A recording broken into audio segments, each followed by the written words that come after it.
Hello everyone, welcome you all at Lokesh sir unlimited study zone. So बच्चों, class 12th के CBSE physics का 2025 का ये मेन पेपर है।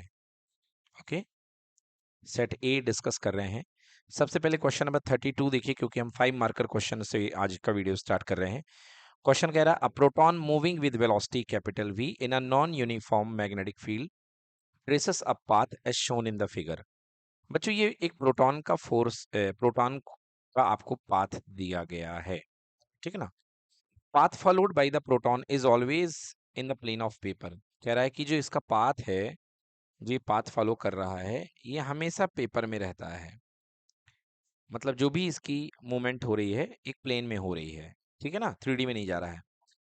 What is the direction of the magnetic field in the region near point P Q and R. आपको बताना है कि पॉइंट पी पर मैग्नेटिक फील्ड की डायरेक्शन क्या होगी।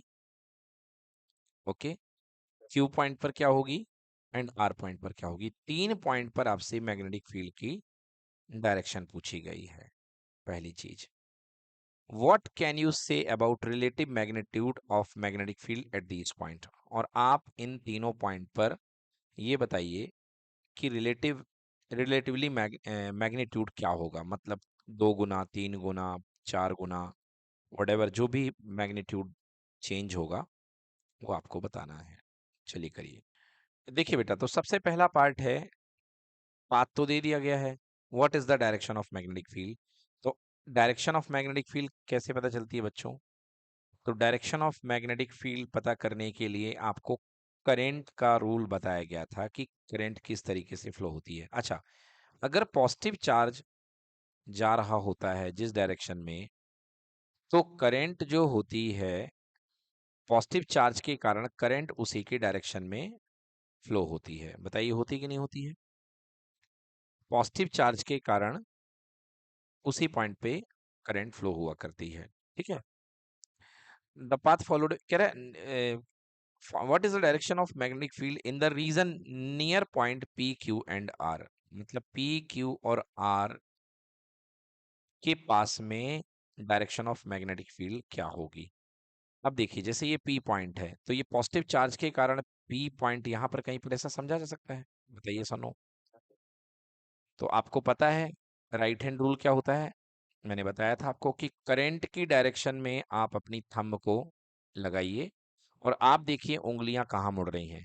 तो यदि आप इस करंट की डायरेक्शन में अपने थंब को लगाते हैं तो आपकी उंगलियों का कर्ल कुछ इस तरीके से मिलेगा। मिलेगा कि नहीं मिलेगा।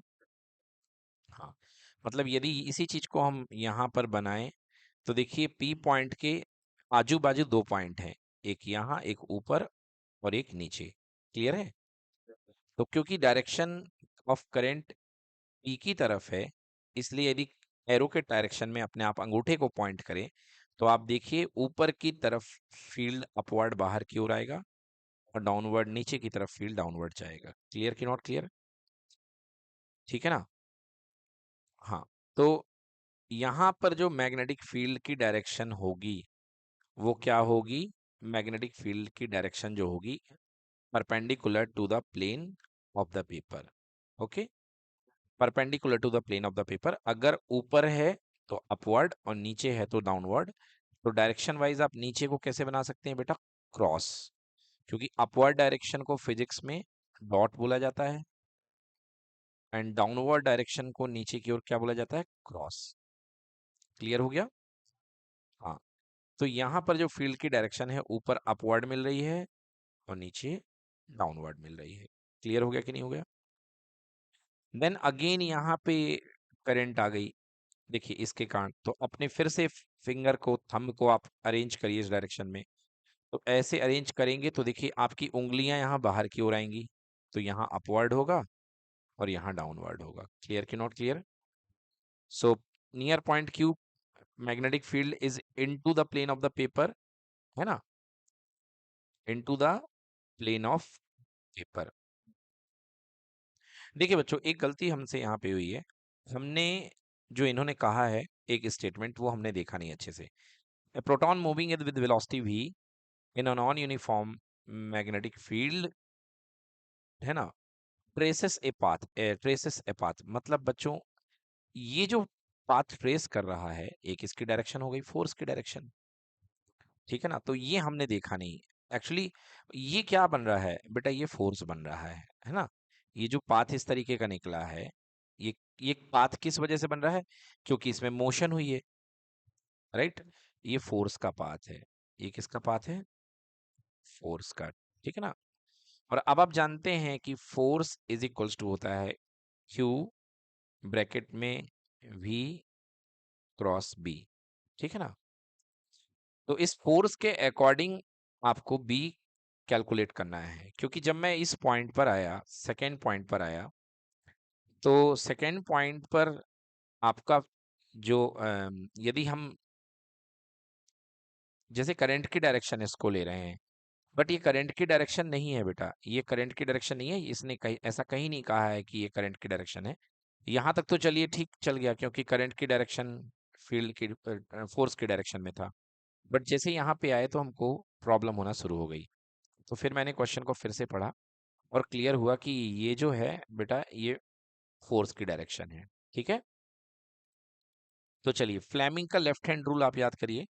फ्लेमिंग का लेफ्ट हैंड रूल क्या होता है, फ्लेमिंग का लेफ्ट हैंड रूल ये होता है कि अगर अगर आपकी जो इंडेक्स फिंगर है वो मैग्नेटिक फील्ड बी को शो कर रही है, ठीक है, आपकी जो मिडिल फिंगर है वो करंट को शो कर रही है, तो जो आपका थंब होगा वो फोर्स को शो करेगा।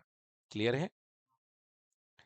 तो अब यहाँ पर आपको इस चीज से आपको कैलकुलेट करना है कि फोर्स कहाँ लग रहा है, उस हिसाब से आपको बताना है कि आपका द पाथ फॉलोड, तो magnetic field, what are the direction of the magnetic field. अब हाँ, तो फोर्स के हिसाब से आपको मैग्नेटिक फील्ड कैलकुलेट करना है, ठीक है ना। मतलब एक्चुअली आपके पास गिवन क्या है, आपको दिया गया है, करंट दी गई है और आपको फोर्स दिया गया है, ठीक है ना। और उस बेसिस पे आपको कैलकुलेट करना है मैग्नेटिक फील्ड की डायरेक्शन, ठीक है। तो फर्स्ट केस में आ जाइए।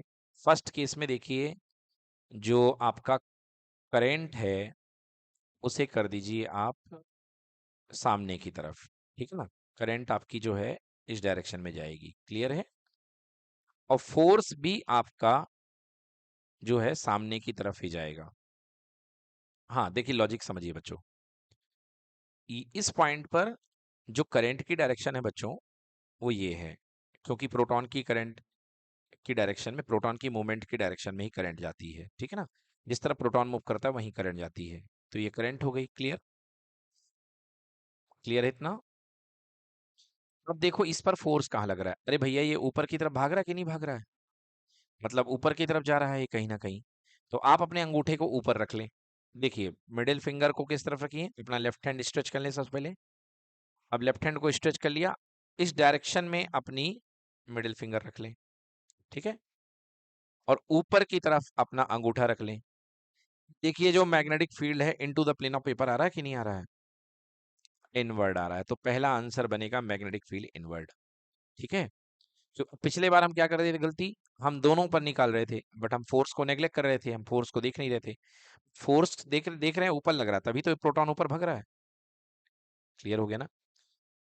अब चलिए क्यू पॉइंट पर बात करते हैं। तो क्यू पॉइंट पर बात करेंगे, तो इस पर फिर से देखिए, यदि आप बात करें तो, क्योंकि देखिए पाथ इस तरीके से हो चुका है, तो आपको बताना है यहाँ पे कि मैग्नेटिक फील्ड की डायरेक्शन कहाँ लगेगी, ये बताना है आपको। देखिए सेकंड जो केस है, फर्स्ट केस की में जो पहला पॉइंट पी है उसी के कंसेक्वेंस में ये सेकंड पॉइंट क्यू को देख रहा है, बताइए। क्योंकि जैसा पी पर फोर्स लगा अपवर्ड, ऐसे क्यू पर भी अभी अपवर्ड ही फोर्स लग रहा है, बताइए स्किनो, है ना। तो पी पर अभी अपवर्ड फोर्स है और क्यू पर भी अपवर्ड फोर्स है, और अपवर्ड फोर्स होने के कारण इस पॉइंट पर भी जो मैग्नेटिक फील्ड होगा वो क्या होगा, इनसाइड होगा। होगा कि नहीं होगा, इनसाइड हो गया।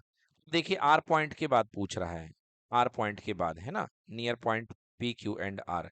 अब देखिए यहाँ पर फोर्स ने डायरेक्शन चेंज कर दी है, ठीक है बेटा। तो इस पॉइंट पर यदि आप बात करोगे तो देखिए आपका जो मोमेंट है, चार्ज प्लस फुल स्टार आगे की ओर चल रहा है, मतलब करंट इधर की ओर है, राइट साइड। बताइए सोनू। तो अगेन अपने राइट हैंड को, सॉरी लेफ्ट हैंड को लीजिए और अपनी फिंगर को स्ट्रेच कीजिए, ठीक है। ये वाली फिंगर करंट की डायरेक्शन में, और बिल्कुल नीचे पलट दीजिए अंगूठे को, क्योंकि इस बार जो है फोर्स डाउनवर्ड है। फोर्स क्या है बेटा? डाउनवर्ड है। क्लियर हो गया? तो फोर्स आपका डाउनवर्ड है और करंट आगे जा रही है। अब देखिए जो मैग्नेटिक फील्ड है वो कहाँ लग रहा है। मैग्नेटिक फील्ड देखिए, पिछले बार मैग्नेटिक फील्ड इनवर्ड था, इस बार मैग्नेटिक फील्ड आउटवर्ड आ रहा होगा। आ रहा है कि नहीं आ रहा बच्चों? इस बार मैग्नेटिक फील्ड कहाँ जाएगा? आउटवर्ड। क्लियर हो गया? हम्म। क्योंकि फोर्स इस बार डाउनवर्ड एक्ट कर रहा है, तो मैग्नेटिक फील्ड जो होगा आउट ऑफ द प्लेन। ठीक है ना? तो यदि हम बात करेंगे पॉइंट पी की, तो पॉइंट पी पर क्या आंसर आएगा? Inside the plane. Point Q पर भी आएगा inside the plane, and point R पर भी आएगा आउटसाइड द प्लेन। क्लियर हो गया? तो तीनों पॉइंट पर हमको मैग्नेटिक फील्ड लिखना पड़ेगा। क्लियर हुआ कि नहीं हुआ? चलिए, अब यहां पर बात की गई है कि मैग्नेटिक फील्ड के मैग्नीट्यूड का कंपैरिजन करो। What can you say about the relative magnitude of magnetic field at this point? In point पर आप मैग्नेटिक फील्ड को रिलेट करना है, 3 पॉइंट पर। क्लियर? तो देखिए बच्चों, ये जो दूसरा क्वेश्चन इसमें पूछा गया है, what can you say about relative magnetic field at this point? तो इसमें इसको कैसे करना पड़ेगा? अभी तक तुमने डायरेक्शन पता कर ली है ना, कि इस पॉइंट पर फील्ड इनसाइड था, इस पॉइंट पर फील्ड इनसाइड था, इस पॉइंट पर फील्ड जो था आउटसाइड था। ठीक है ना? अब ये कह रहा है कि तीनों पॉइंट पर आपको फील्डों की रिलेटिविटी निकाली है, कि तीनों पॉइंट पर फील्ड किस तरीके से एक दूसरे से रिलेट करेंगे। तो देखिए, आपको इसके लिए याद करना पड़ेगा कि एक करंट कैरिंग कंडक्टर के कारण, एक इनफाइनाइट करंट कैरिंग कंडक्टर है, उसके कारण परपेंडिकुलर जस्ट पॉइंट पर जो फॉर्मूला बनता है बी का, बी इज इक्वल्स टू कितना होता है? Mu naught I upon 2 pi R. 2 pi R. Clear? हाँ, ये फॉर्मूला बनता है बी का फॉर्मूला। अब यहां से एक बहुत शानदार लॉजिक निकल करके आता है कि B is inversely proportional to R. मतलब रेडियस जितनी ज्यादा होगी, बी उतना कम होगा, मैग्नीट्यूड ऑफ मैग्नेटिक फील्ड क्या होगा? कम होगा। ठीक है ना? अच्छा, रेडियस ज्यादा, ठीक है ना, रेडियस ज्यादा होने पर बी का मैग्नीट्यूड क्या हो जाएगा? कम हो जाएगा। अब एक चीज देखिए कि अगर रेडियस किसी चीज की ज्यादा होती है, ये देखो, ये कम रेडियस है, ये और रेडियस है, और ये और रेडियस है कि नहीं है? तो रेडियस ज्यादा होने से एक तरीके से क्या आती है बच्चों? फ्लैटनेस आती है। आती कि नहीं आती है? तो यहां पर रेडियस ज्यादा होने पर फ्लैटनेस आ जाएगी। अब यहां देखिए, जो पाथ है आपके पास में, सबसे ज्यादा फ्लैटनेस आपको कहां पे देखने को मिल रही है? इस रीजन में। दिख रही है? ये नियरली एक स्ट्रेट लाइन है। क्लियर हो गया ना? तो सबसे ज्यादा फ्लैटनेस है, इसका मतलब क्यू पॉइंट पर मैग्नेटिक फील्ड इंटेंसिटी सबसे कम होगी। होगी कि नहीं होगी? इसके बाद थोड़ी सी फ्लैटनेस यहाँ पे कम हुई है क्यू पी पॉइंट पर। ठीक है ना? मतलब थोड़ा सा पी पॉइंट पर मैग्नेटिक फील्ड इंक्रीज कर जाएगा, राइट कि नो? और देखिए, जो आर पॉइंट है बहुत ज्यादा कर्वेचर है, बहुत ज्यादा कर्वेचर मिला है, मतलब रेडियस यहाँ पे कम हुई है। ठीक है ना? रेडियस यहाँ पे कम हुई है। और देखिए, क्योंकि इसी पाथ पे प्रोटॉन मूव कर रहा है, तो प्रोटॉन मूव कर रहा है तो कंडक्टर ही एक तरीके से बन जाएगा ये, है ना? तो बी आर पे क्या होगी? मैग्नेटिक फील्ड सबसे ज्यादा होगी। क्लियर हो गया? तो इन सबका लॉजिक क्या है? B is inversely proportional to R से ये सब के सब गवर्न हो रहे हैं। क्लियर कि नॉट क्लियर? चलिए, तो आइए इसका सोल्यूशन देख लेते हैं एक बार मॉडल आंसर में, किस तरीके से मॉडल आंसर में इसका सोल्यूशन किया गया है। ये आपका मॉडल आंसर है। एक बार बच्चों आप लोग ये मॉडल आंसर पूरा पढ़ लेना। जो आप लोग कहते हो कि सर आप बहुत स्ट्रिक्ट मार्किंग करते हो, है ना, और मतलब हमें इतना ज़्यादा मार्क्स क्यों काटते हो, ये इसमें सब लिखा रहता है कि किस तरीके से मार्किंग करनी है, ठीक ना। हाँ, answers marked as correct but marks are not allowed, ensure that writing mark is correctly and clearly indicated. तो इसमें सारी चीज लिखी हुई है। हम्म, चलिए आगे बात करते हैं। तो हम क्वेश्चन नंबर 32 पे देख रहे थे सबसे पहले, तो 32 का सोल्यूशन देख लीजिए और कंफर्म रहे कि किस तरीके से आपकी मार्किंग होती है एग्जाम में, इसलिए देखना जरूरी है, ठीक है। ये देखिए 32 का पहला part, near point P magnetic field is acting into the plane of paper and force is acting outward. हाँ, तो मतलब पहला जो हमने बताया था into the plane of paper, right, because force जो है अपवर्ड एक्ट कर रहा है। सेकंड में भी फोर्स अपवर्ड एक्ट कर रहा है, that's why magnetic field is into the plane of paper, right. Third again magnetic field is acting out of the plane of paper, इस दोनों में इन था और बाद में आउट था because F is acting downward, clear.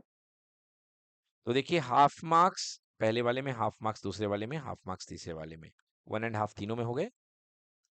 And फिर इसके बाद में जो हमने आपको बताया, as B is inversely proportional to R, therefore near point P magnitude of B is small, ठीक है। क्यू पॉइंट में सबसे ज्यादा फ्लैटनेस आई है, क्लियर हो गया। हाँ, तो क्यू पॉइंट में क्योंकि रेडियस एकदम से बढ़ गई है, so relatively smaller than P, ठीक है। और आर पॉइंट में B is relatively larger than point P. तो इस तरीके से लैंग्वेज आपको लिखनी पड़ेगी, मतलब सबसे कम है बी क्यू पॉइंट पर, फिर इसके बाद बी पी पर आया था एंड देन बी आर पे आया था, क्लियर, कोई दिक्कत। तो ये हो गया आपका इसका सोल्यूशन, डन। चलिए बच्चों अगला क्वेश्चन देखिए, क्वेश्चन नंबर 2 क्या कह रहा है, a current carrying circular loop of area A produces a magnetic field B at its centre. चलो भाई, बहुत बढ़िया, एक सर्कुलर लूप है जिसका एरिया ए है, तो एरिया ए दे रखा है आपने, ठीक है ना। और क्या है, इसके अंदर करंट जा रही है, जाने दो भाई।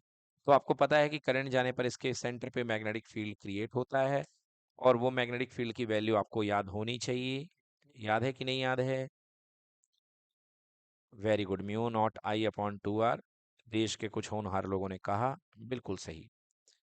तो mu naught I upon 2r इसके सेंटर पे इसकी वैल्यू होती है। Show that the magnetic moment of the loop, hello, show that magnetic moment of the loop, आपको ये शो करना है भाई साहब, magnetic moment of the loop. बेटा magnetic moment of the loop आपको पढ़ाया गया था, एम, डेफिनेशन याद है एम की क्या होती है, एम इक्वल टू होता है आई into A, clear.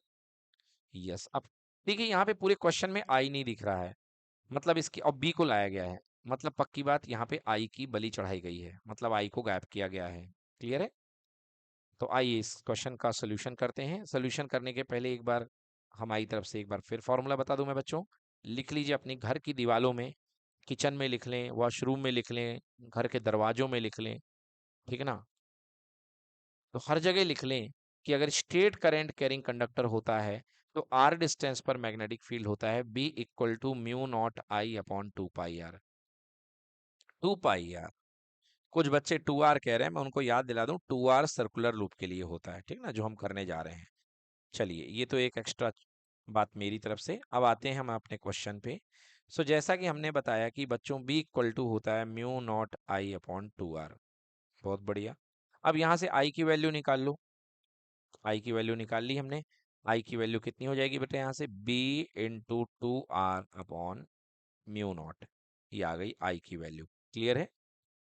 2 br upon mu not, इसको खूबसूरत तरीके से लिख सकते हैं 2 br बाई म्यू नॉट, बहुत बढ़िया। अब बेटा यहाँ पे देखो ध्यान से, हमको निकालना है मैग्नेटिक मोमेंट, तो magnetic moment m equals to होता है आई इंटू ए, ठीक है। तो मैग्नेटिक मोमेंट इक्वल टू होता है आई इंटू ए, और यहाँ पर जो क्वेश्चन हमको दिया गया है, ये है क्वेश्चन, ए अपॉन पाई, मतलब रेडियस को भी भाई साहब गायब कर दिया, ओके। मतलब जो आंसर हमको लाना है एरिया के टर्म्स में लाना है, तो चलिए एरिया इक्वल टू कितना होता है पाई आर स्क्वायर, तो आर स्क्वायर टू कितना हो जाएगा ए अपॉन पाई। सर ऐसा क्यों कर रहे हैं, क्योंकि प्रूव दैट वाला क्वेश्चन है और रेडियस को गायब कर दिया है, तो भैया जिस भाषा में बोलोगे उस भाषा में हम आंसर लाएंगे, okay. So R equal to कितना हो गया बेटा, under root A upon pi, right. So यहाँ पे 2 br अपॉन म्यू नॉट है और mu equal to I A. अब जानते हैं यहाँ पे, so m equals to I की वैल्यू रख दें, आई की value 2 br by mu naught, clear, 2 br upon mu naught और मल्टीप्लाइड बाई ए। ओके बेटा, अब यहां से r की वैल्यू हमने निकाली है under root A by pi, निकाली है कि नहीं निकाली है, r की वैल्यू हमने under root A upon pi निकाल रखी है। Okay, r equals to under root A by पाई।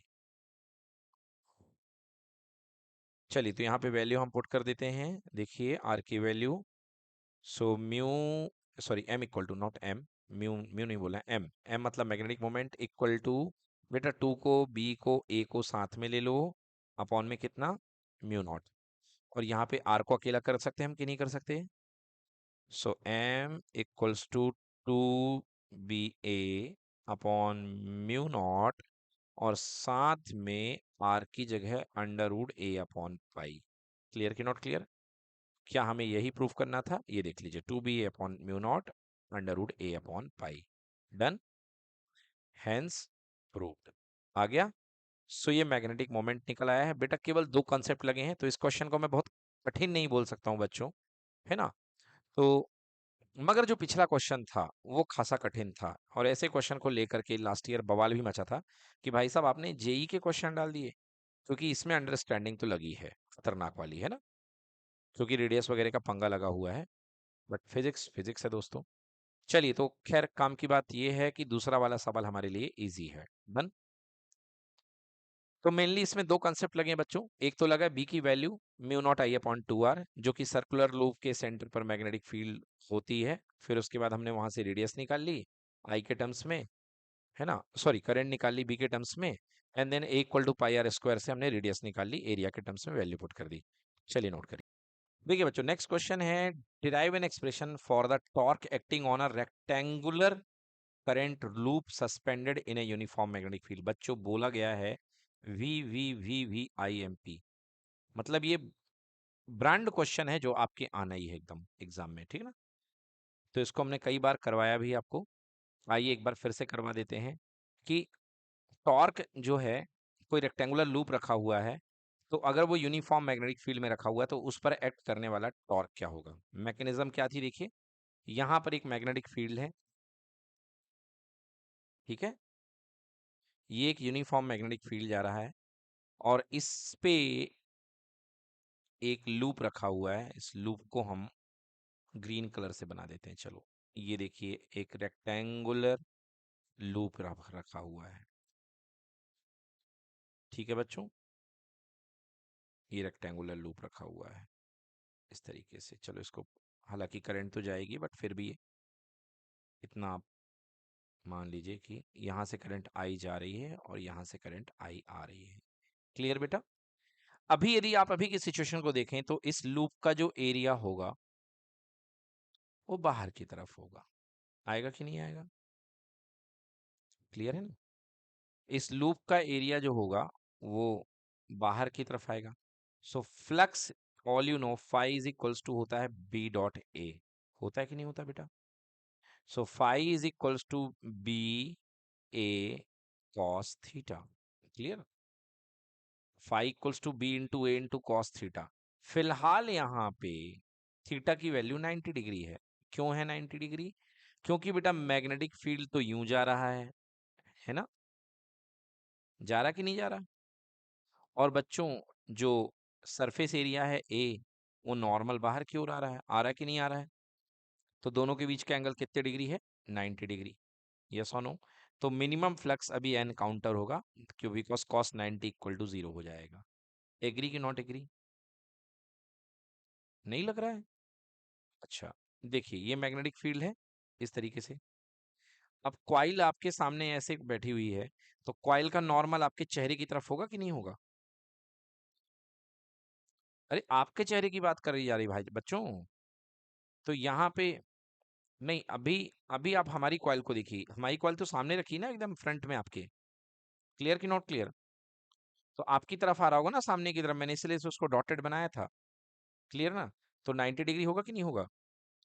अब जैसे ही ये कॉइल टर्न करना शुरू होगी बच्चों, ये कॉइल जैसे ही टर्न करना शुरू होगी, तो ये नॉर्मल धीरे धीरे धीरे धीरे मुड़ना शुरू हो जाएगा। ये नो?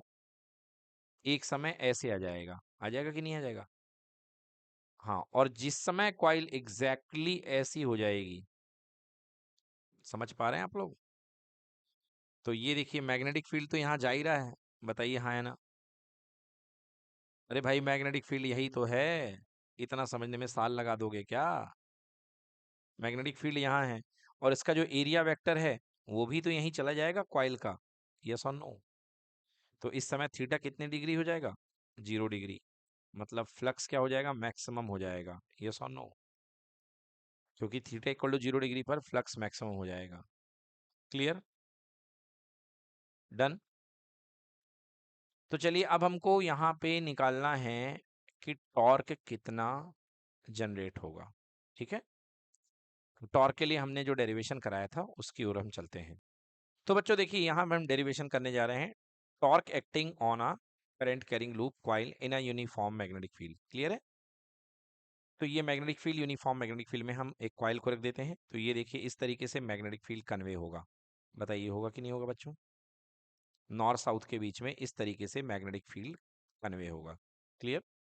और अभी आप कह रहे थे कि सर वो एरिया परपेंडिकुलर कैसे होगा? अब ये देखिए इसका एरिया ऊपर की ओर जाएगा कॉइल का, क्योंकि कॉइल तो लेटी हुई है सामने। यस और नो? तो एरिया हमेशा नॉर्मल होता है ना।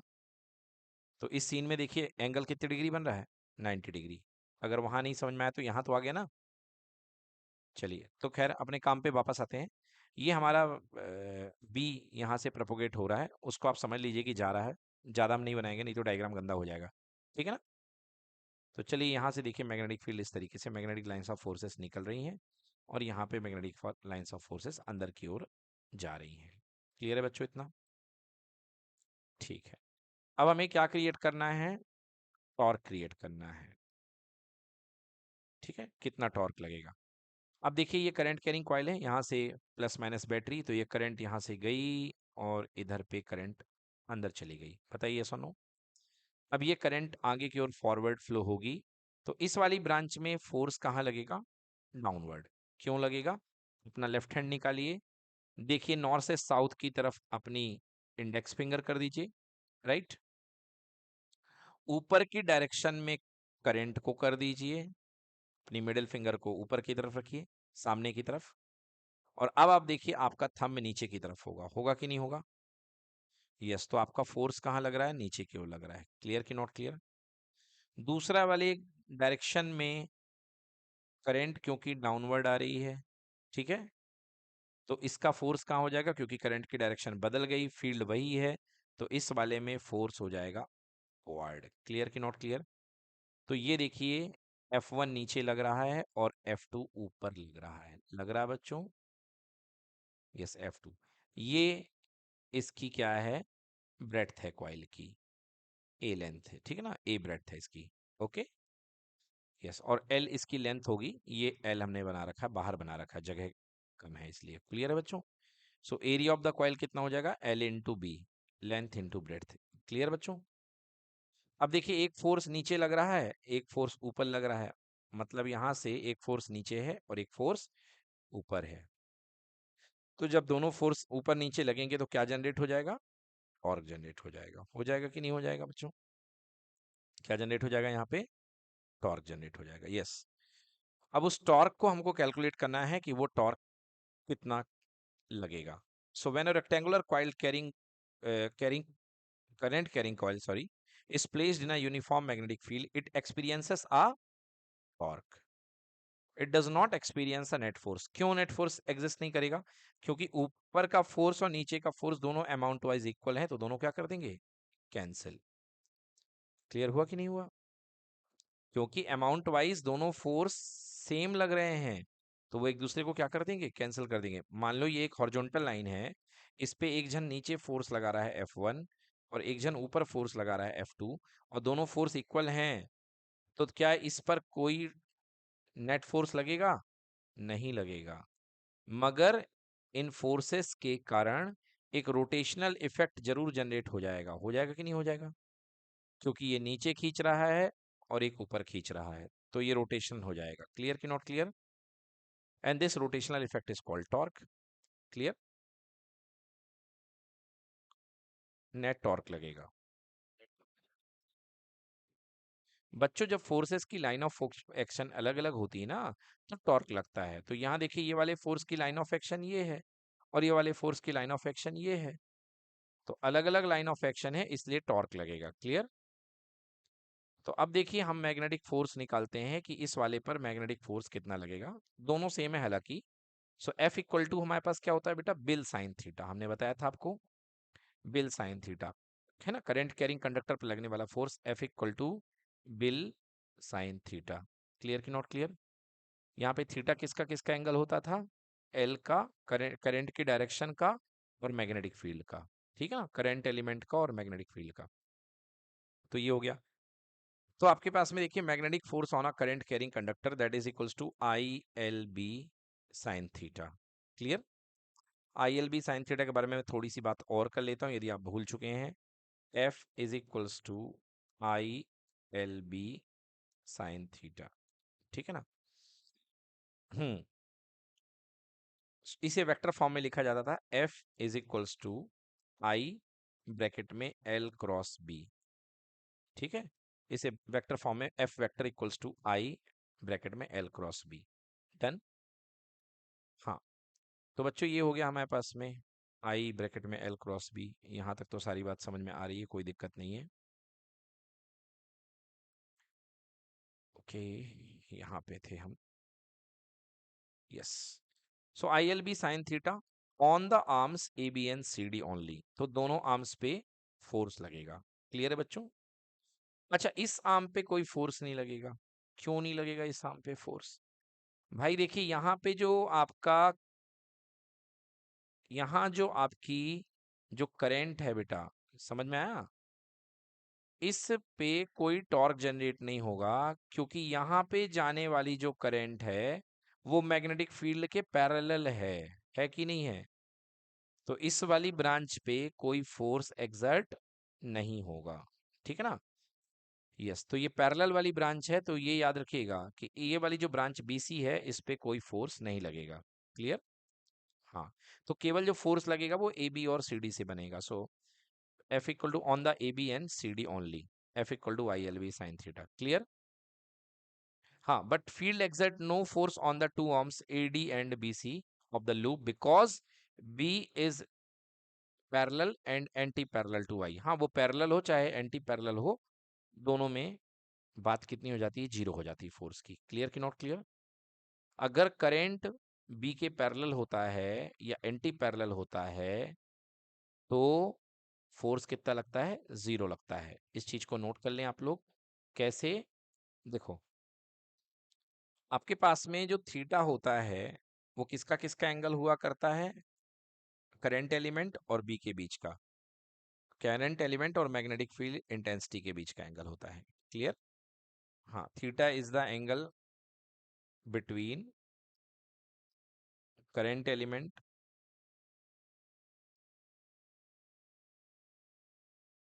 And magnetic field intensity. ठीक है?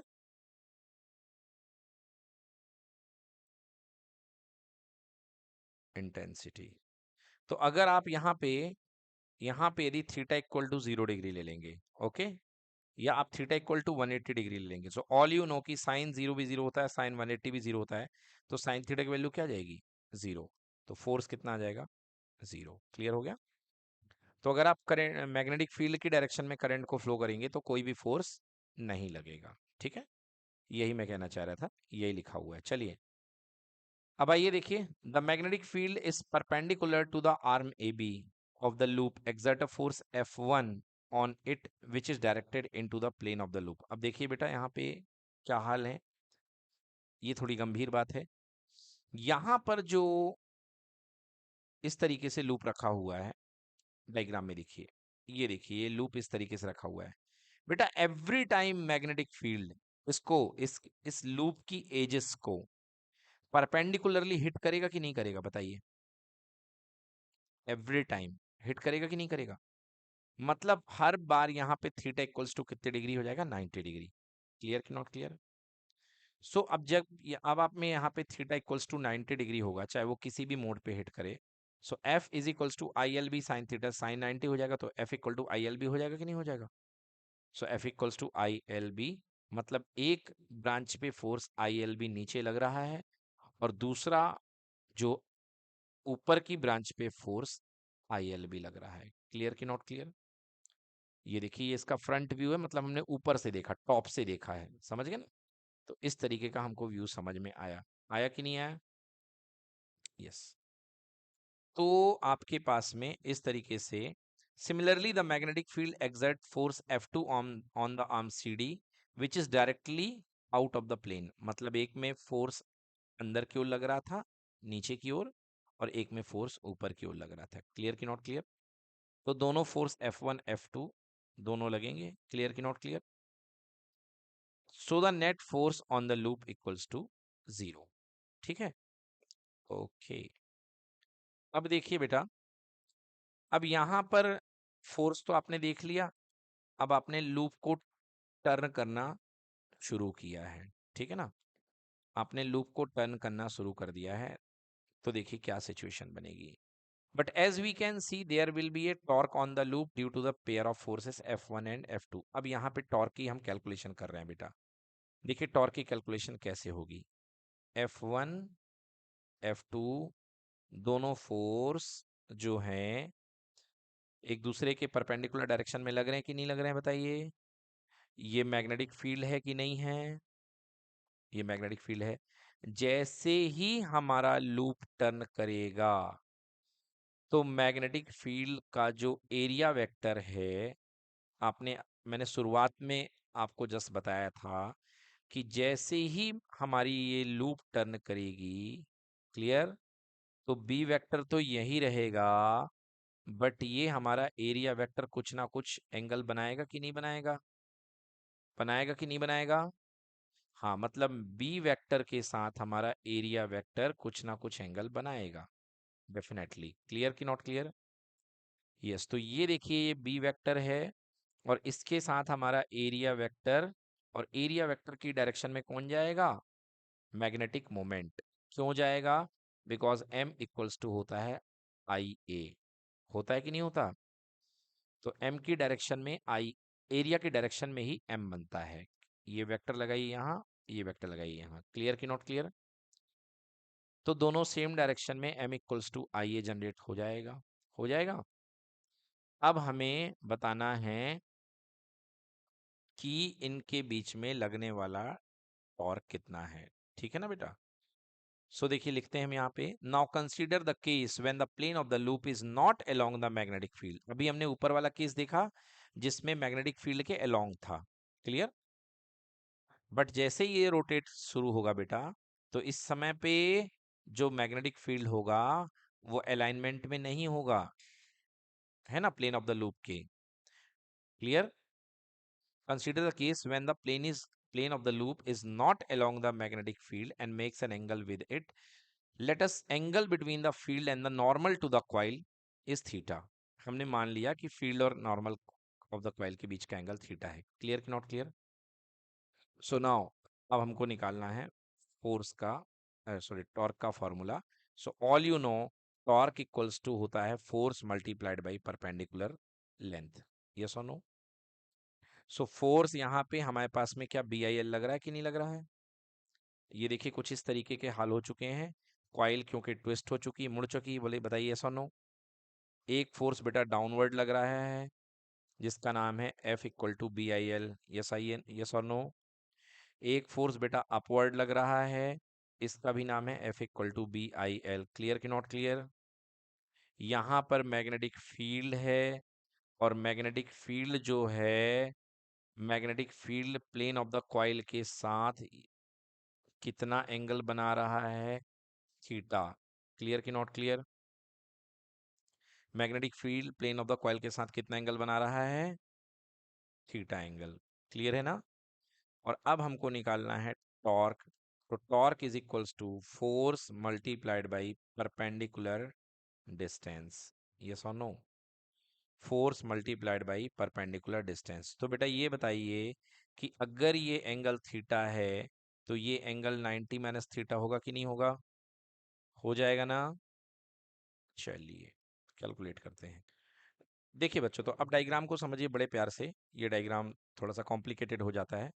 तो अभी तक हमने क्या बताया बेटा कि देखिए बेटा, इस पॉइंट पर एक फोर्स लगेगा डाउनवर्ड, और बिल्कुल ब्रेथ वाइज अपोजिट फेस पर, अपोजिट कॉर्नर पर फोर्स लगेगा F equal to B I L. बताइए क्लियर है कि नॉट क्लियर है? कॉइल घूम चुकी है, कितने एंगल से घूम चुकी है? ये बेटा डायरेक्शन ऑफ मैग्नेटिक फील्ड है। तो डायरेक्शन ऑफ मैग्नेटिक फील्ड से कॉइल का जो एरिया है वो थीटा एंगल बना रहा है। क्लियर बेटा? तो कॉइल का एरिया थीटा एंगल पे है। कॉइल कितने एंगल पे बना रही होगी बेटा? 90 माइनस थीटा। क्लियर कि नॉट क्लियर? अब जरा इस ट्रायंगल को देखें आप। अगर ये 90 माइनस थीटा है तो ये ऊपर वाला कितना बनेगा, क्योंकि ये तो 90 है। क्लियर? सो 90 माइनस थीटा है तो ये वाला पॉइंट थीटा बन जाएगा कि नहीं बन जाएगा? और आपको चाहिए क्या है? दोनों दोनों फोर्सेस के बीच की डिस्टेंस, परपेंडिकुलर डिस्टेंस। तो एक फोर्स बेटा डाउनवर्ड ये लग रहा है, एक फोर्स अपवर्ड ये लग रहा है। क्या दोनों फोर्स के बीच की परपेंडिकुलर डिस्टेंस ये नहीं बनेगी? बिल्कुल यही बनेगी। क्लियर कि नॉट क्लियर? तो आपको एक्चुअली ये डिस्टेंस निकालनी है, दोनों फोर्स के बीच की परपेंडिकुलर डिस्टेंस। तो आपने इस फोर्स को भी एक्सटेंड किया इधर की तरफ, और ये दोनों के बीच की परपेंडिकुलर डिस्टेंस होगी, इसको आपने x मान लिया। क्लियर कि नॉट क्लियर? अब देखिए ये एंगल आपका थीटा है, इसके लिए आप साइन थीटा लगाइए। तो sine theta is equal to perpendicular upon hypotenuse. हुआ कि नहीं हुआ? तो sine theta is equal to perpendicular है x, और हाइपोटेनस ये वाली लेंथ होगी कि नहीं होगी? a। So x equal to कितना आ गया? a sine theta. क्लियर कि नॉट क्लियर बेटा? हाँ, अब देखिए हमारे पास टॉर्क निकलने वाला है। तो torque equals to F force multiplied by perpendicular distance. बताइए ये और नो? तो हमने torque equal to force into perpendicular distance कर दिया। टॉर्क फोर्स की वैल्यू यहाँ पे है, फोर्स की वैल्यू आई हमारे पास में I L B, I L B. Clear? Into distance कितनी आई हमारे पास में? अभी आई हमारे पास डिस्टेंस ए साइन थीटा। आगे की नहीं आगे बताइए? तो यहाँ पे मैं लिख सकता हूँ टॉर्क इज इक्वल्स टू, आई को मैंने अलग कर लिया, और यहाँ पे मैं क्या इसको लेंथ इनटू ब्रेड्थ। देखिए लेंथ एल थी लूप की कि नहीं थी, और इसकी जो ब्रेड्थ थी हमने ए ले ली थी। तो अब चलिए ए ही चलने दीजिए, बी ले लेते तो बी ले लेते, बट बी कंफ्यूज कर देता है, स्मॉल बी। तो एल इंटू ए, और यहाँ पे बी साइन थीटा। बताइए क्लियर कि नॉट क्लियर? तो यहाँ पे आपके पास टॉर्क इज इक्वल्स टू क्या? आई इंटू एरिया बन जाएगा, कि बिकॉज ये एल इंटू एरिया, इसका एरिया ही तो कहलाएगा। यस और no? Into B sine theta. आ गया? बताइए क्लियर कि नॉट क्लियर? हाँ, तो यहाँ पे थीटा क्या है? Theta is the angle between, what angle? कोई बोलेगा? कोई? अरे कोई नहीं बोलता, यही तो दिक्कत है फिजिक्स की। Angle between magnetic field and area of the plane, area of plane. ठीक है ना? यानी कि नॉर्मल वेक्टर के बीच का एंगल है। याद रखिएगा ये थीटा नॉर्मल वेक्टर के बीच का एंगल होता है। क्लियर कि नॉट क्लियर? यस, थीटा जो हुआ करता है ये नॉर्मल के साथ का एंगल हुआ करता है। Done? So torque equals to I A B sine theta. अब यदि आप बात करें for N turns, for N number of turns, अगर क्वाइल में एन टर्न्स हो तो torque equal to N I A B sine theta. Clear कि नॉट क्लियर? यदि मैं वेक्टर फॉर्म की बात करूं तो क्या हो जाएगा? I equals to N I bracket में A cross B, A cross B. ठीक है ना? क्योंकि ए बी वेक्टर क्वांटिटी है, बी भी वेक्टर क्वांटिटी है, तो by the formula A B sine theta वो एलिमिनेट हो जाएगा। आपने पढ़ा होगा A cross B equal to mod A mod B sine theta, याद है? तो हमने क्या कर दिया? एलिमिनेट कर दिया। तो torque is equals to N I A cross B हो गया। डन बच्चों? समझ में आया अच्छे से? So torque equals to N I A cross B, ये हो गया। ठीक है ना? तो इस तरीके से एक बड़ा सा डेरिवेशन है जिसमें आपको शुरुआत तो इस तरीके से कॉइल वगैरह बना करके करनी है। ठीक है ना? देन इसके बाद आपको जो मैंने कराया वो आपको यूज करना है, ठीक है ना। Yes, so torque equal to N I A B sine theta, ठीक है। अच्छा, आप यहाँ पे चाहें तो एन आई ए को क्या बोल सकते हैं, एम बोल सकते हैं, एन आई ए। तो current into area, that is called magnetic moment, ठीक है ना।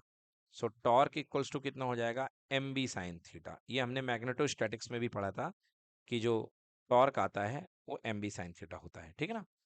तो ये भी एक एक्स्ट्रा क्वेश्चन इसमें बन सकता है बच्चों। डन। तो आइए देख लेते हैं सोल्यूशन किस तरीके से करा गया है। ये तो पहले हो चुका हमारा। देन इसका पार्ट बी। हम्म पार्ट बी देखिए, deriving the expression for the torque. सीधे सीधे आपको 3 मार्क्स मिलेंगे, ठीक ना। तो ये देखिए इस तरीके से ये आपने कॉइल बना ली है। ये दिख रही है कॉइल, आपको नहीं दिख रही है? बहुत शॉर्ट में कर दिया हमने, तो बहुत डिटेल में समझाया। एक फोर्स नीचे F1 लग रहा है और ऊपर फोर्स F2 लग रहा है। दोनों फोर्स की मैग्नीट्यूड क्या है, सेम है। और याद रखिएगा हमने वहां पे जो कॉइल की ब्रेड्थ ली थी वो A ली थी, बट यहाँ पर इन लोगों ने डेरिवेशन में कॉइल की ब्रेड्थ B ली है, ठीक है ना। सो इनका जो एरिया बनेगा वो L इंटू बी बनेगा। क्लियर हो गया। सो देखिए B is the length of the arm. ये जो लेंथ है, सॉरी बी नहीं, ए ही ली है इन लोगों ने, बी एक्चुअली लेंथ ली है। तो बी ये है बच्चों एक्चुअली, ये दिस इज बी, ठीक है ना। हाँ, तो ये देखिए अब अपने पास में सॉल्व करके डेरिवेशन करके F equal to torque equal to I A B sine theta I A cross B. क्या हमने भी यही किया ना? चलिए नोट करिए। तो बच्चों मेन डेरिवेशन में थोड़ा सा चेंज करना है आप लोग को। यहाँ पे थीटा डायरेक्शन है एरिया के साथ, तो यहाँ पे कितना बन जाएगा, 90 माइनस थीटा। सो अगेन ऊपर वाला एंगल थीटा बन जाएगा। और इस तरीके से आपने एक्स निकाल लिया। अब नाउ अब इसके बाद आपको टॉर्क निकालना है। तो torque is equals to force multiplied by perpendicular distance between the force. Class 11th का फॉर्मूला, ये सुनो। फोर्स कितना है बेटा, आई एल बी, और परपेंडिकुलर डिस्टेंस कितनी निकली अभी, ए साइन थीटा। क्लियर कि नॉट क्लियर? सो बेटा ये हो गया आई, है ना, और यहाँ पे एल इंटू बी कर दो, सॉरी एल इंटू ए कर दो। तो length into A, length into breadth हो जाएगा एरिया, और यहाँ पे B sine theta. Clear. So क्या बन गया ये अपने पास में, I A B sine theta, ठीक है ना। So torque equals to I A B sine theta, और एन नंबर ऑफ टर्न्स के लिए जो मैंने आपको करके बताया है ना, N I A B sine theta. Vector form में torque equal to N I A cross B. Theta is the angle between the B and plane of the vector, ठीक है। चलिए, theta is the angle between B and area of the plane, normal, normal to area of the plane. Area के साथ नहीं है, normal के साथ है। क्लियर। चलिए नोट करिए इसको। तो बच्चों सोल्यूशन शीट का आपने पहला पार्ट तो देख लिया, दूसरा पार्ट भी यहाँ पे एक बहुत अच्छे तरीके से समझाया गया है। तो मैं इसको भी क्लियर कर देता हूँ और ज़्यादा अंडरस्टैंडिंग आ जाएगी। देखिए इन्होंने जनरल केस लिया है जब कॉइल आपकी घूम रही है। तो कॉइल जब घूम रही है बेटा, तो देखिए इसमें फोर्स पीछे की ओर, मतलब बैकवर्ड, और इसमें आगे की ओर अपवर्ड कह सकते हो, राइट। अच्छा, ये दोनों की फोर्स की लाइन ऑफ एक्शन अलग अलग है, तो ये इन दोनों के बीच की डिस्टेंस बन जाएगी। क्लियर है कि नॉट क्लियर है? ये देखिए दोनों की दो कॉइल पर जो नॉर्मल है वो इस डायरेक्शन में जा रहा है, जिसका नॉर्मल डायरेक्शन नाम दे दिया, ठीक है।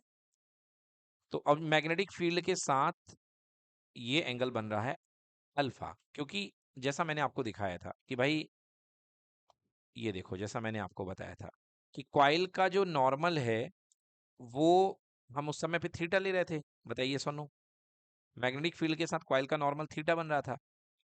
तो जो कॉइल का प्लेन है वो मैग्नेटिक फील्ड के साथ कितना बनाएगा, 90 माइनस थीटा।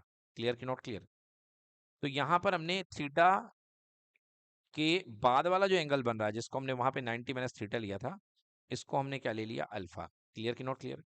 तो आप एक बात महसूस कर सकते हैं कि थीटा प्लस अल्फा कितना होगा, 90 होगा कि नहीं होगा? तो अल्फा इक्वल्स टू कितना हो जाएगा, 90 माइनस थीटा। क्लियर कि not clear? Alpha is equals to हो जाएगा 90 माइनस थीटा, ठीक है ना बेटा। चलिए अब इस चीज को समझिए। ये देखिए सबसे पहले दोनों forces, plane of the current carrying coil make an angle alpha with the magnetic field, ठीक है। प्लेन यहाँ पे कितना एंगल बना रहा है बेटा? अल्फा एंगल बना रहा है। नॉर्मल कितना बना रहा था? थीटा। और प्लेन बना रहा है alpha. F D A equals to F minus B C. देखो बेटा ये डी ए है और ये बी सी है, दोनों पे फोर्स कहाँ लगेंगे? अपोजिट लगेंगे, एक ऊपर की ओर और एक नीचे की ओर। दोनों फोर्स एक दूसरे को कैंसिल कर देंगे, आप लगा करके देख सकते हैं, क्योंकि एक में करंट इधर जा रही है, एक में करंट बैकवर्ड जा रही है। क्लियर? तो ये जो दोनों लिम्ब हैं एक दूसरे के फोर्सेस को कैंसिल कर देंगी, ये वाली, क्योंकि इसमें डाउनवर्ड लगेगा, इसमें अपवर्ड लगेगा। अब आप कहोगे सर कि ये वाली कैंसिल, मतलब कैंसिल तो ये भी कर रही थी, बट इन लोगों ने टॉर्क जनरेट क्यों नहीं किया? इन्होंने तो टॉर्क जनरेट किया है। तो बेटा पता आपको रीजन क्या है इनके टॉर्क ना जनरेट करने का? क्योंकि बेटा इन दोनों की लाइंस ऑफ फोर्सेस सेम है। हाँ, तो यहाँ जो लाइंस ऑफ फोर्सेस बनेगी ना वो सेम बनेगी। क्लियर हो गया? यस, तो यहाँ पे लाइन ऑफ फोर्सेस सेम बनेगी, इसके कारण ये दोनों एक दूसरे को कैंसिल कर देंगी। बट ये फोर्सेस कैंसिल, ये फोर्सेस टॉर्क जनरेट करेंगे। सेकंड वाले कौन कौन से? डीसी और एबी। ये देखिए एबी और डीसी वाले फोर्सेस टॉर्क जनरेट करेंगे। तो टॉर्क इक्वल टू कितना होता है? Force multiplied by perpendicular length between the forces. ठीक है, तो ये दूसरा तरीका करके बताया गया है इस तरीके से। तो ये देखिए ये कितना बेटा भाई? ये लेंथ है ए। कितना है लेंथ? ए। ए है, ठीक है बेटा। और एक फोर्स ये है, एक फोर्स ये है, इस तरीके से। ठीक है बेटा। तो अब ये दोनों देखिए, दोनों फोर्सेस के बीच की परपेंडिकुलर डिस्टेंस क्या बनेगी? ये वाली बनेगी कि नहीं बनेगी? जिसका नाम पी क्यू दिया है डायग्राम में। क्लियर? और ये एंगल कितना है बेटा? अल्फा। ये देख लो, जब ये एंगल अल्फा है तो ये एंगल भी कितना बनेगा? अल्फा बनेगा। ठीक है ना? तो ये एंगल अल्फा है, तो आपके पास में परपेंडिकुलर डिस्टेंस ये ए की तरफ में अल्फा कंपोनेंट क्या टूटेगा? A cos alpha. तो ये देख लीजिए force equals to I B B, है ना, क्योंकि लेंथ यहाँ पे इन लोगों ने इसकी बी ले ली है इस पार्ट की। So I B B multiplied by A cos alpha. ठीक है बेटा। Torque equals to I B B, force की value into A cos alpha, that is equals to I A into B, merge कर दिया, cos alpha अलग ले लिया, और आई ए इंटू बी को क्या कर दिया बेटा? ए इंटू बी को कर दिया कैपिटल ए, एरिया। ठीक है बेटा। सो ये बन गया I A B cos alpha. Done. Alpha की वैल्यू चेंज कर दी है। All you know theta plus alpha equals to कितनी degree? 90 degree. So alpha equals to 90 minus theta. So 90 minus theta रख दिया तो आपके पास में साइन थीटा आ गया, that is equals to A cross B. ठीक है ना? तो एक तरीका ये भी है करने का, अगर आपको ये अच्छा लगे तो मैं तो, अगर ये आपको अच्छा लग रहा है तो आई वुड सजेस्ट कि आप लोग यही कर लो। ये बहुत प्यारा लिखा हुआ है ना, इसमें बहुत सिस्टमेटिक लिखा हुआ है, बहुत अच्छे से लिखा हुआ है। डन। बस इसमें एक चीज आपको याद रखना है कि थीटा और एंगल अल्फा को आपको अलग अलग देखना है। फिर बता देता हूँ कि एक्चुअली ये क्वाइल है इस तरीके से। ठीक है, मैग्नेटिक फील्ड क्वाइल के प्लेन में इस तरीके से जा रहा है, बट क्वाइल टिल्ट हो चुकी है, तो क्वाइल का नॉर्मल जो है इस तरीके से थीटा एंगल बनाएगा। क्लियर हो गया? बट क्वाइल का प्लेन पीछे की तरफ है, तो ये छोटा सा एंगल अल्फा बनेगा। So alpha plus theta is equals to कितने डिग्री? 90 डिग्री। ठीक है ना? Yes, done. तो ये भी एक तरीका है करने का। देखिए बच्चों, इस वाले डायग्राम में एक बार मैं अल्फा का कंसेप्ट इनकॉर्पोरेट करके बता देता हूँ। जैसे कि ये आपने ले ली, ये वो ब्रांच है। ठीक है बेटा, इसका नाम क्या है? ए है। ठीक है ना? एक फोर्स लग रहा है आई एल बी का परपेंडिकुलरली डाउनवर्ड, एक फोर्स लग रहा है आई एल बी का परपेंडिकुलरली अपवर्ड। ठीक है, अब यहाँ पर जो इसका नॉर्मल है, ये देखिए, ये मैग्नेटिक फील्ड पहले बना लो तब तो समझ में आएगा। ये मैग्नेटिक फील्ड आपने बना लिया। ठीक है ना? अब ये मैग्नेटिक फील्ड जो है, मैग्नेटिक फील्ड के साथ नॉर्मल जो है वो कितना एंगल बना रहा है? थीटा। क्लियर? तो मैग्नेटिक फील्ड के प्लेन के साथ कितना एंगल बनाएगा? अल्फा। ओके, अब आपको चाहिए दोनों फोर्सेस के बीच की डिस्टेंस। तो दोनों फोर्सेस के बीच की डिस्टेंस के लिए आपने क्या किया? ये ट्रायंगल बनाया। ठीक है बेटा, ये ट्रायंगल बनाया। अब ये देखिए, ये एंगल थीटा है, ये एंगल अल्फा है। Clear? So theta plus alpha equals to कितनी डिग्री? 90, क्योंकि दोनों तो एक दूसरे के परपेंडिकुलर ही है ना। यस और no? Theta plus alpha equals to 90 degree. Done ना? तो जब ये थीटा है, ये अल्फा है, मींस अल्फा इक्वल्स टू कितना हो गया? 90 माइनस थीटा। हो गया कि नहीं हुआ? तो alpha equals to 90 minus theta हो चुका, और ये क्या बनेगा यहाँ पे? 90 बनेगा। क्लियर? देखिए इस तरीके से मैं ट्रायंगल लग दिखा देता हूँ आपको। बच्चों ये देखिए, ये अल्फा है, अल्फा का नाम इनडायरेक्टली क्या है? 90 माइनस थीटा, और ये 90 है, तो इसे क्या थीटा बनना पड़ेगा कि नहीं बनना पड़ेगा? तो ये थीटा हो जाएगा। क्लियर कि नॉट क्लियर? अब आपको क्या चाहिए? दोनों फोर्सेस के परपेंडिकुलर डिस्टेंस, जो कि ये है, दोनों फोर्सेस के बीच में परपेंडिकुलर डिस्टेंस। ये पी पॉइंट है, ये क्यू पॉइंट है, और ये एम है। ये बताइए है कि नहीं ये परपेंडिकुलर डिस्टेंस? तो अगर आप सीधे सीधे अब इस एंगल के लिए साइन लगा दें तो कॉस वॉस के चक्कर पड़ने की जरूरत नहीं है। तो sine theta is equals to perpendicular upon hypotenuse. तो इसके लिए परपेंडिकुलर है एक्स और हाइपोटेनस हो गया ए। बताइए हो गया कि नहीं हो गया? तो एक्स इक्वल टू कितना हो गया? ए साइन थीटा। डन की नॉट डन? क्लियर की नॉट क्लियर? अब यदि इसी क्वेश्चन को आप अल्फा से करना चाहते हैं तो भी आप कर सकते हैं। ये देखिए, अगर ये एंगल अल्फा है तो आपने पढ़ा होगा कॉरस्पॉन्डिंग एंगल से ये एंगल भी कितना होगा? अल्फा हो जाएगा। तो cos alpha is equals to base upon hypotenuse. Base बेटा एक्स है, और हाइपोटेनस कितना बन जाएगा अपने पास में? ए बन जाएगा। क्लियर? तो एक्स इक्वल टू क्या आ गया बेटा? A cos alpha. क्लियर की नॉट क्लियर? तो X equal to A cos, and all you know alpha equal to कितना है? 90 माइनस थीटा। तो भैया 90 माइनस थीटा पुट करोगे तो फिर भी आपके पास ए साइन थीटा ही आ जाएगा। ठीक है, दोनों बता दिया मैंने आपको, साइन से भी बता दिया, कॉस से भी बता दिया। ठीक है बच्चों, बस अब आपको जा करके इसमें पुट कर देना है, वैल्यू पुट कर देनी है। ठीक है ना? कि इसमें torque is equals to force into perpendicular distance में। ठीक है, फोर्स इनटू परपेंडिकुलर डिस्टेंस में आपको वैल्यू पुट कर देनी है। तो what is force? Force equals to निकला है आई एल बी, और परपेंडिकुलर डिस्टेंस निकली है ए साइन थीटा। ठीक है, लेंथ और एरिया को मर्ज कर दोगे तो डायग्राम के अकॉर्डिंगली एल इंटू ए क्या बनेगा? Area of the coil. Clear? So ये बन जाएगा I A B sine theta. Clear हुआ बच्चों? तो एक बार और नोट कर लें। चलिए बच्चों नेक्स्ट क्वेश्चन देखते हैं क्या कह रहा है भाई साहब। नेक्स्ट क्वेश्चन कह रहा है अ charge particle is moving in a circular path with velocity v in uniform magnetic field b। चलो ठीक है, मतलब एक यूनिफॉर्म मैग्नेटिक फील्ड दिया गया है, इस तरीके से एक यूनिफॉर्म मैग्नेटिक फील्ड है, और इसमें कोई चार्ज पार्टिकल जो है वो परपेंडिकुलरली मूव कर रहा है। ये मैग्नेटिक फील्ड b है, ठीक है ना? A charge particle is moving in a circular path with velocity v in a uniform magnetic field। अब मैं देखिए आपको यहाँ पे उस चार्ज पार्टिकल की मोशन दिखा रहा हूँ।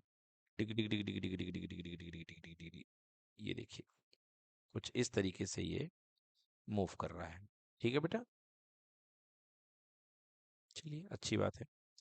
ये इस तरीके से मूव कर रहा है चार्ज पार्टिकल, ये यहाँ है और ये यहाँ है, इस तरीके से in a uniform magnetic field it is made to pass through a sheet of lead, and as consequence it loses half of its kinetic energy without change in its direction। Okay, ये अपनी direction में change किए बिना अपनी energy को loss करा देता है। हाउ विल वन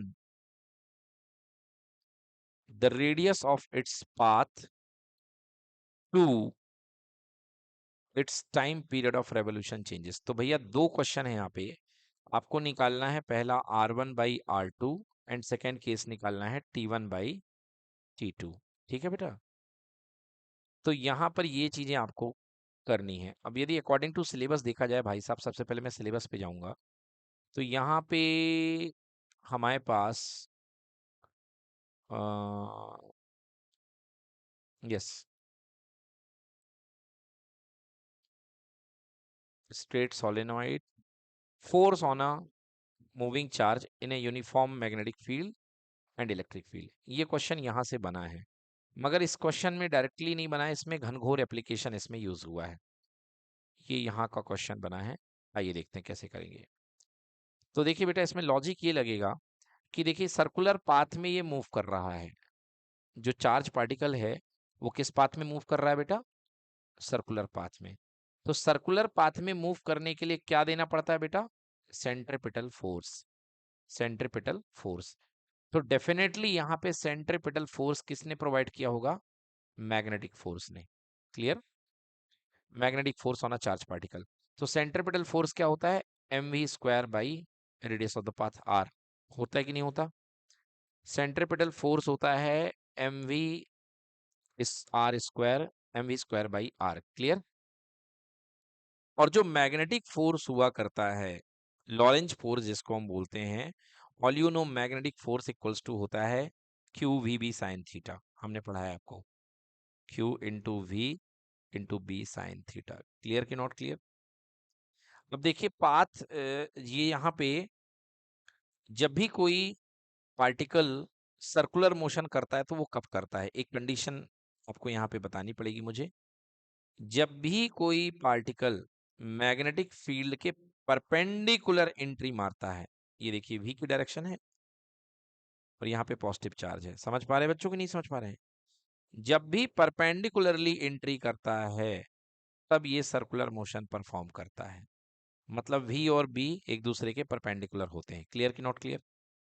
और लॉरेंज फोर्स जो आपको बताया गया था वो था एफ, मैग्नेटिक फील्ड किसी चार्ज पे लगने वाला, that is equals to Q bracket में वी क्रॉस बी, मतलब बेटा Q V B sine theta. ठीक है, मतलब यहाँ पे वी और बी के बीच का एंगल कितने degree, 90 degree, theta equals to 90। So M V square upon R equal to कितना हो गया, Q V B sine 90। Sine 90 की वैल्यू 1 होती है ना। सो डायरेक्टली मैं लिख दिया M V square upon R equal to Q V B. ठीक है बेटा, ये v से v को कैंसिल कर दीजिए, तो यहाँ से r की वैल्यू निकाल लो, r equals to M V upon Q B. ये पहला डेरिवेशन आ गया है आपके पास में रेडियस का। ठीक है, क्लियर कि नॉट क्लियर। अब क्वेश्चन ने क्या पूछा है, क्वेश्चन ने ये कहा है कि, क्वेश्चन ने भाई साहब ये कहा है कि what, how will be the radius of the path change. ठीक ना। और क्वेश्चन क्या लिखा है कि half of the kinetic energy loose हो जाती है। ओके, मतलब काइनेटिक एनर्जी की एंट्री करवानी पड़ेगी भाई साहब यहाँ पे। तो इसे नंबर 1 दे दीजिए। अब किसकी एंट्री करवानी पड़ेगी आपके पास में, काइनेटिक एनर्जी की। तो देखो भैया, काइनेटिक एनर्जी के इज इक्वल्स टू होता है हाफ एम वी स्क्वायर, बताइए इसकी नो। तो काइनेटिक एनर्जी इक्वल्स टू होता है हाफ एम वी स्क्वायर।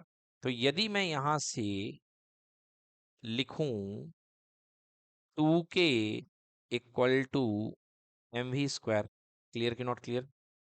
और यहां से मैं v की वैल्यू निकाल लूं और v की वैल्यू पुट कर दूं, तो v इक्वल्स टू आएगा Q B R upon M. ठीक है बेटा। So 2k equals to M Q B R upon M का होल स्क्वायर। ठीक है बेटा, कोई दिक्कत। तो यहां से 2k equals to M Q square B square R square divide by कितना, एम स्क्वायर। तो एक एम से एक एम क्या हो गया, cancel. So R square equal to हो गया 2k m small M upon Q square B square. Clear. तो यहां से r की वैल्यू आ जाएगी r equal to under root 2k m, और क्यू बी के स्क्वायर का रूट हट जाएगा तो क्यू बी आ जाएगा। क्लियर बेटा। ये फाइनली हमारी रेडियस आ चुकी है बेटा, ये क्या आ चुकी है, रेडियस। किसके टर्म्स में, काइनेटिक एनर्जी के टर्म्स में, क्योंकि क्वेश्चन ने पूरा पूरा काइनेटिक एनर्जी के ऊपर दिया है। तो क्वेश्चन का कहना है, अब देखिए r is inversely proportional to root के है, दिख रहा कि नहीं दिख रहा फॉर्मूले से। तो r1 upon r2 equal to under root k1 upon k2, r1 upon r2 is equals to under root k1 upon k2। बताइए यस और no. r1 upon r2 equal to under root k1 upon k2। Initial radius r थी, दूसरी radius पता नहीं, इसको r dash मान लो। k1 initial kinetic energy k थी। क्वेश्चन में देखो बेटा ध्यान से, lose half of its kinetic energy. तो बेटा जब ये half of kinetic energy lose कर देगा तो इसकी एनर्जी जस्ट आधी हो जाएगी कि नहीं हो जाएगी? हाफ लूज कर दिया तो के से के क्या हो गया? कैंसिल। क्लियर हुआ कि नहीं हुआ? So R upon R dash equals to कितना हो गया? अंडर रूट टू ऊपर आ गया बेटा, आ गया कि नहीं आया? रूट कुछ ज्यादा ही बड़ा बन गया, अंडर रूट टू ऊपर आ गया, आ जाएगा कि नहीं आएगा? So R dash equals to R by root two, मतलब नई वाली रेडियस पुरानी वाली रेडियस का 1/√2 टाइम्स हो जाएगी। क्लियर कि नॉट क्लियर?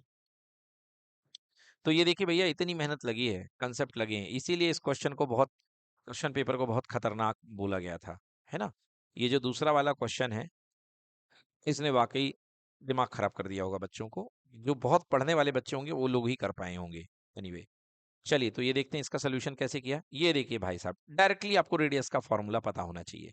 अब रेडियस का फॉर्मूला आपको अपने शीट पे लिख लेना चाहिए, mv अपॉन क्यूबी। मगर उसके बाद भी आपको v को एलिमिनेट करना पड़ेगा, सॉरी, यहाँ पे किसको हटाना पड़ेगा आपको? के टर्म्स में आप लाए हैं ना, हाँ, तो आपको v को गायब करना पड़ेगा और के टर्म्स में लाना पड़ेगा, that is equals to under root 2 mk by Q B. Clear हुआ कि नहीं हुआ? यस। अब आते हैं नेक्स्ट, अगला पार्ट पढ़ते हैं। अगला पार्ट क्या कह रहा है इसका? दूसरा पार्ट कह रहा है बेटा कि बताइए it's time period of revolution changes. चलिए, मतलब टाइम पीरियड की रिश्तेदारी हमको लानी पड़ेगी काइनेटिक एनर्जी से। ना भी लाएं तो चल जाएगा क्योंकि रेडियस हमको पता चल चुकी है, ठीक है ना? मेरे कहने का मतलब क्या है, आपको सॉल्व करने के बाद समझ में आएगा। चलिए देखते हैं सबसे पहले time period. Time period, time is equal to होता है बच्चों distance upon speed. Time equals to होता है डिस्टेंस अपॉन स्पीड। ओके, तो देखिए सर्कुलर रेवोल्यूशन में बेटा जो डिस्टेंस होती है एक चक्कर के लिए वो क्या होती है? 2 pi R. So T is equals to 2 pi R upon speed कितनी है बेटा? v है। क्लियर कि not clear? So T is equal to 2 pi R, और v हमने ऊपर निकाला था, I think Q B upon ऐसा कुछ आया था, ये आया था v equals to Q B R upon M, आया था ना v की वैल्यू। तो यहाँ पे मैं Q B R upon M लिख देता हूँ, है ना? 2 पी आर, या आर की जगह मैं M V upon Q B लिख दूं, बट यदि मैं आर को गायब कर दूंगा तो मेरे लिए दिक्कत बन जाएगी, मुझे वी को गायब करना चाहिए। तो V equal to Q B R upon M, ठीक है ना?